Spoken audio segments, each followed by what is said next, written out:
telling you right now, that whole situation is crazy in itself. Ever since DeWanna Bonner been gone, the drama surrounding Caitlin Clark in the WNBA continues to intensify. This time, Colin Cowherd has stepped into the firestorm with no hesitation. While the league finally basks in the long-awaited glow of mainstream attention and financial relevance, some of its own players seem to be missing the forest for the trees. One of those players is Kelsey Plum, whose recent comments not only stirred controversy, but also ignited a passionate response from Cowherd. One that laid bare the internal conflict threatening to split the league in two. It was more than just a commentary on a few all-star snubs or petty jabs. It was a call to recognize a generational transformation and stop biting the hand that's feeding them all. For decades, the WNBA struggled to gain footing. Players hustled through grueling travel schedules, flying budget airlines, staying in subpar hotels, and playing in half-empty arenas. Many fans didn't even know how to buy a jersey. The league was treated more like a social cause than a business, more charity than championship. And then Caitlin Clark happened. Practically overnight, everything changed. The league saw a 500% surge in merchandise sales. Attendance spiked by 40%. Games were sold out, TV ratings were soaring, and sponsorship money flowed in. It wasn't a slow burn, it was an explosion. The Indiana Fever, once a financial sinkhole, suddenly had a waiting list for season tickets. The transformation was so swift and seismic that comparing it to the rise of Michael Jordan in the NBA no longer feels like hyperbole, feels inevitable. But instead of celebrating this newfound prosperity, Kelsey Plum decided to use her platform to throw shade. During a media appearance, Plum noted that 0 members of Team Clark showed up to a player meeting about salary and working conditions. The implication? That Caitlin Clark wasn't standing in solidarity with her peers. But Colin Cowherd wasn't buying the narrative, and he didn't mince words. In a league that has gone from economy class to private jets because of one player, it seemed ludicrous to Cowherd that anyone would dare criticize the very person who made it possible. He used a metaphor that cut right to the heart of the matter. Imagine being in a band staying in a rundown Motel 6. You add one new member, and suddenly, you're performing sold-out shows and staying at the Ritz-Carlton. Do you criticize the new bandmater? Do you thank them for the upgrade? Cowherd made it crystal clear. Clark is that bandmate. She's the one who got them out of the Motel 6. The response to her success shouldn't be jealousy, it should be gratitude. But the pettiness runs deep. Nowhere was that more obvious than in the all-star voting results. Caitlin Clark finished 9th in player voting, 9th behind her own teammates. Fans ranked her first among guards, but her fellow players didn't see it the same way. This wasn't just a difference in opinion, it was a glaring example of internal resentment. Cowherd saw it for what it was: players biting the hand that feeds them. Players who had long cried foul over sexism, under-promotion, and lack of respect were now turning their backs on the very force that was reversing all of those trends. This isn't new in sports. When young phenoms arrive, there's always friction. LeBron James was scrutinized when he entered the NBA. Tiger Woods faced skepticism in golf. But what set those moments apart was the eventual recognition of greatness. Teammates adapted.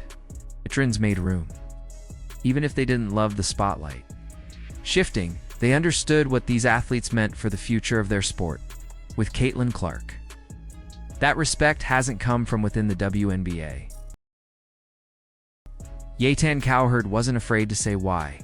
He hinted at something deeper, something uncomfortable. There's a racial component, he noted bluntly. Clark doesn't look like the player some of the veterans expected to usher in the WNBA's golden era. They wanted sold-out arenas, bigger paychecks, and a better collective bargaining agreement. But they didn't want it to come wearing Clark's jersey. And yet here it is. The wave has arrived. The only question is whether they'll ride it or drown in their own resentment. Clark isn't just popular, she's profitable. She made $11 million in endorsements this year. Sponsors aren't just showing up, they're lining up. The Indiana Fever built their entire marketing campaign around her. ESPN rearranged its programming for her. Social media can't get enough. Clark isn't just changing the WNBA. She's redefining what's possible for women's sports. She's doing it while taking hits, both literal and figurative. From players who can't handle the shift in power, Cowherd drew a sharp comparison to Michael Jordan, not just because of Clark's stats or her shooting range, but because of how she's being treated. Remember the Jordan rules? The physical, borderline violent defensive strategy the Pistons used to slow MJ down? That's Clark's reality now. She's getting hacked, shoved, and targeted every game. Officials don't seem to know how to protect her. Opponents don't seem to care. But just like Jordan, Clark keeps getting up. She keeps talking trash. She keeps hitting threes. She keeps winning. The Indiana Fever saw it coming. They traded for Sophie Cunningham, a player known more for her physical toughness than finesse. She's not just a teammate, she's an enforcer. Just like the Bulls brought in Charles Oakley to protect Jordan, the Fever brought in Cunningham to guard their golden goose.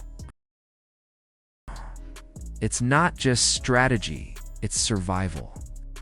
The league might not know how to handle Clark, but the Fever do. They're building around her. They're planning for the future. Understand that this isn't just about basketball, it's about legacy. Cowherd emphasized that this is as bad as it's going to get for Clark. She's only getting better. Her trajectory mirrors Jordan's second season. After recovering from injury, a rocket ship pointed straight at greatness. The WNBA needs to recognize that they're witnessing the beginning of something iconic. Whether they like the packaging or not, Clark is the future. The choice is clear. Embrace her or get left behind. And some players are getting it right. Lexi Hull, Aaliyah Boston, Kelsey Mitchell. These are the names that will be remembered not just as great players, but as the ones who understood the moment. They didn't fight Clark's rise, they joined her. They supported her during injuries, celebrated her milestones, and built chemistry. That's turning Indiana into a real contender. They're building a dynasty, and they're doing it by playing smart, not bitter. Imagine what 2025 could look like if everyone got on board. Packed arenas every night. Jersey sales through the roof. Corporate sponsors flooding the league with deals. A new generation of girls growing up dreaming of playing in the WNBA because their hero made it look possible. That's the vision Cowherd sees. It's the opportunity sitting right in front of the league, and it's an opportunity they can't afford to miss. Cowherd compared Clark's impact to Conor McGregor in the UFC, or Steph Curry in the NBA. Every emerging league has that one transformational figure, the one who changes everything. But with that transformation comes a choice. Some players embrace the spotlight and rise with it. Others resist and fade into obscurity. Right now, the WNBA is on the brink of that divide. Clark's haters, they're not villains. They're just lost in the old mindset. They've been grinding for so long, they don't know how to accept success when it arrives. But success doesn't always show up looking how you expect. Sometimes it shows up in the form of a trash-talking 33-foot shooting phenom from Iowa. And the smart move is to get out of the way and let her lead. Because whether the veterans want to admit it or not, Caitlin Clark is the WNBA's face now. She's the ticket to financial stability, mainstream relevance, and generational change. Fighting against her is fighting against your own paycheck, your own platform, your own progress. Cowherd's final word: stop fighting the wave. Start riding. It's stop biting the hand that feeds you. Start protecting the golden goose. And maybe, just maybe, the WNBA will finally break through the ceiling that's held it back for so long. If you support Caitlin Clark and believe she's the golden goose of the WNBA, comment golden goose below. Make sure to like, subscribe, and turn on all notifications so you don't miss the next episode of The Truth Behind Women's Basketball's biggest transformation.